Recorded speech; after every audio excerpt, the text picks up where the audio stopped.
Brock Feeney, congratulations. You're the guy they've chosen to replace the GOAT, Jamie Whincup. How do you feel about that?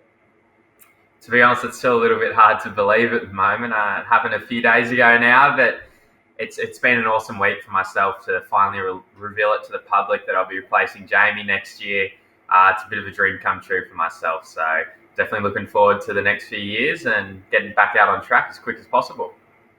Yeah, I suppose the one thing we all really want to know, because it was sort of one of the worst kept secrets, is actually when did you find out? So I found out at the end of July. It was actually July the 26th, so probably a day that I'll never forget. But so I knew 100% for about 4 weeks before the big reveal came out. But obviously, everyone sort of thought it, for like a fair few months back.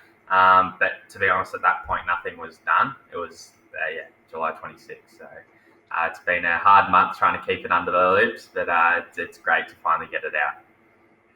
At such a young age of 18, and you're basically going to the top dog team, how much pressure does that bring with it?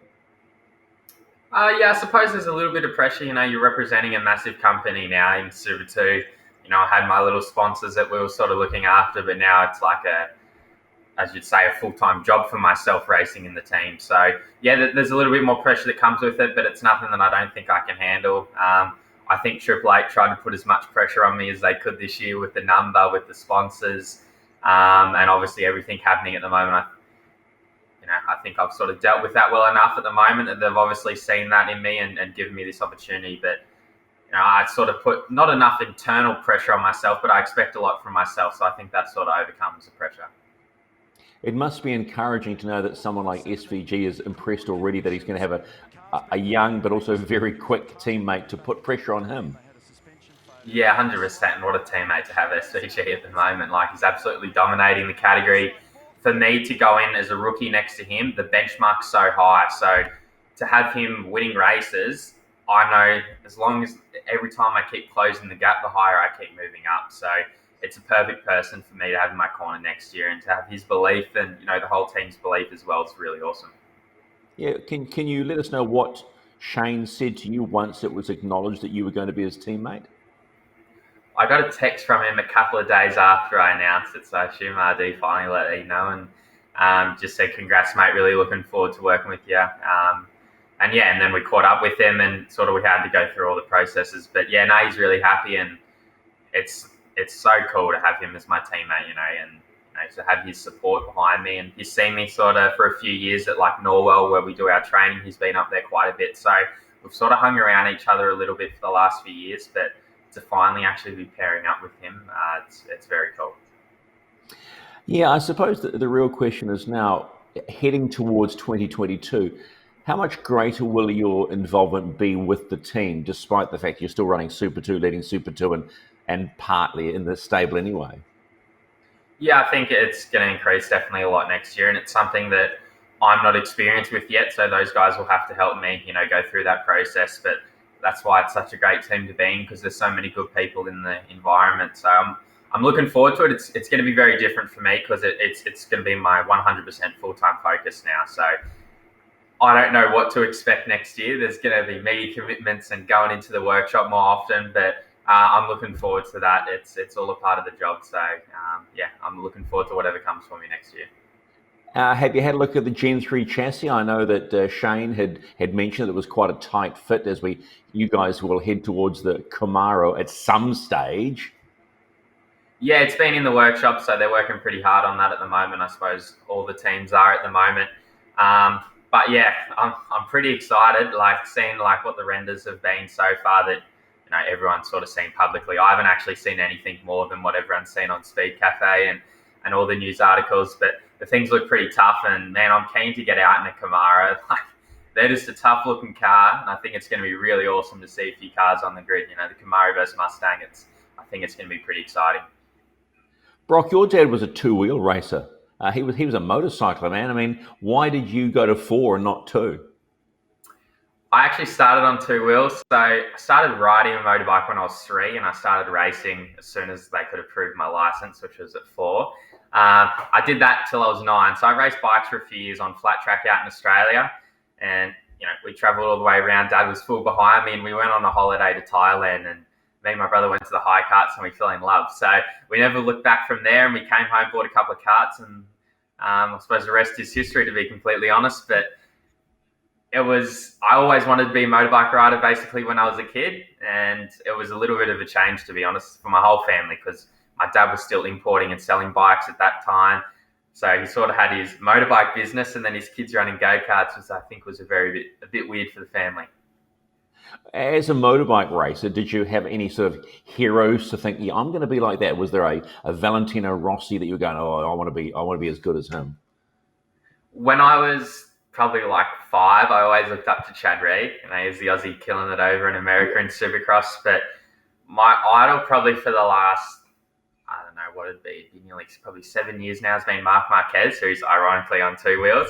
And to be honest, I was racing go-karts when I started really admiring him. But even though he's on 2 wheels, I still probably love, my probably favourite sport to watch is motorbikes. Supercross, you got MotoGP. It's unbelievable, and I still think my heart's still a little bit motorbikes, but I idolise him 100%, Marc Marquez. So there's a little bit of a rivalry between Valentino and Marc, so I can't say I'm the biggest fan of Valley. Not such a bad thing, sort of loving that, because they're a little bit of crazy. So if you've got a little bit crazy in you, you're okay, right? Exactly. I think half that might be a little bit of help. Riding motorbikes at a young age might have put a little bit of craziness into my head. You became the Australian karting champion. When was it that you and Dad said, you know what, son, I think maybe we know where you're heading? Yeah, I don't know if there was really an exact point. Dad always basically said to me, obviously motorsport isn't cheap. And he said, once we get to the point where you're not shining or it doesn't look like we're going to progress or any further, we're not going to stop, but we'll go back to doing it like as an enjoyment thing. Fortunately enough for myself, we kept going. So that 2017, when I won the Australian Karting Championship, was a big year. That was sort of my breakout year. The years before, I was always in the mix and always battling. But I think in 2017, even the end of 2016, I started putting things together in the karting. And after that Australian Championship, we went overseas, and that was the big telltale, because I was running with the best in the world, and we were in our little high tent. We were just this little Aussie kid, and there's guys in massive big tents and factory teams and all that. And we battled with the best in the world. So we finished 5th in Italy and was the first Aussie to podium over there, which was pretty cool. And went to Vegas, finished 2nd over there. And some of the guys that I was racing there are now racing in F3 and F2 and stuff like that. So that was probably, I should say, my breakout year, and where we really realised that we need to take things serious and figure out our future, because fingers crossed things could go out pretty positively. Yeah. So why not open wheel, and why tin tops? It was a very tough decision. We actually opted to sort of go down open wheelers the end of 2017. So I won a test in a Formula 4 car in Australia. And so we did that test. We're already in sort of negotiations with the team. A few sort of commercial things happened in the background that didn't fall our way. And then we spoke to Paul Morris and Scott Jennings, and they said, come have a chat with us. We want to have a talk to you about a few things. Said, do not go down that path. Be realistic. And they said, you got to set a budget out and see if you can achieve it. We looked at it and said, 1 year we'll be back home in Australia if we head overseas. Let's be realistic. And to be honest, that was very hard for me, because obviously every kid dreams of going to Formula One, but I felt like I raced the best guys in karting at that time, and I felt like I could take it to those guys. And then to go, no, we're not going back. It was a little bit of a shock to me, and it was a little bit hard to take at the time, but I'm so glad the path that I went down. So those guys said, hey, how about you go buy a Toyota 86? A couple of weeks later, Paul Morris picked me up out the front of my house, took me out to Norwell, taught me how to drive a manual, and it was only a few weeks later that I actually did my first race ever at Hampton Downs. Wow, I mean, it's a crazy old world, right? But now you're in arguably the best team in supercars. Before I let you go, because I know you're a busy young man right now, putting the shirt on, knowing that putting the one you're wearing right now, knowing that you're actually part of that team, that you're next year you're a big dog, you're in the big dog team. How does that really feel at 18? Yeah, it has been a little bit difficult to believe that it's real the last few days. On Tuesday, it was when we did the reveal. When I put this gear on, I sort of looked at myself in the mirror and went, like, this is real. This is actually happening. And that's been what it's a bit like the last few weeks, to be honest. And the biggest thing is getting it out to the media and actually seeing myself in this shirt now for real. So I'm so much looking forward to it. It's going to be such a great year, and just to be involved with this team's awesome. Even in the Super 2 program this year, it's a dream to get aligned with this team and the partners that I've had. But to be stepping up to the main series with this team, it's honestly like, if you said it to me a few years ago, I said that's a dream. Like, I don't think that's possible. And I always wanted to get to Supercars at a young age, but to be sitting in this seat now is very hard to believe.